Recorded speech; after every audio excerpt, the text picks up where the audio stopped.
Sound వినడానికి ఎంత బాగుందో కదా! అసలు ఎంత మంచిగా అనిపిస్తదో ఇక్కడ ఈ సౌండ్స్ వాటర్ గానీ, పిచ్చుకలు గానీ, పిట్టలు కానీ ఆ సౌండ్స్ ఎంత బావుంటదో బావి దగ్గరికొస్తే ప్రశాంతంగా ఉన్నప్పుడు ఆ సౌండ్ ఎక్కువగా వినిపిస్తుంది.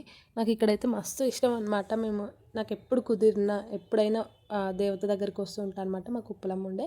అక్కడికి కొబ్బరికాయ కొట్టడానికి వస్తూ ఉంటాం. అప్పుడు అలాంటి టైంలో నాకైతే బావి దగ్గర గానీ, పొలం దగ్గర గానీ పచ్చడన్నమైనా సరే మంచిగా తినాలనిపిస్తది ప్రశాంతంగా.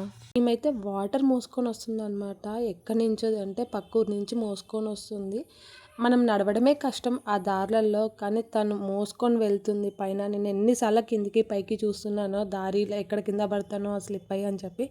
కానీ తను మాత్రం వాటర్ అంటే తాగడానికి కూడా నీరు మంచిగా ఉండాలి కానీ తీసుకొని వెళ్తుంది. మేము ఇలా కొద్దిసేపు ఎంజాయ్ చేసాం. వాటర్ సౌండ్ మాత్రం ఆ వాటర్ సౌండ్‌కి నాకు అక్కడే ఉండిపోవాలనిపించింది. ఉండలేను కాబట్టి ఇంటికి వెళ్తున్నాం. మేము ఏదైనా మంచి పని చేయాలి అనుకున్నప్పుడు మాత్రం ఉప్పలమ్మ దగ్గరికి వెళ్తాం ఆశీర్వాదం కోసం.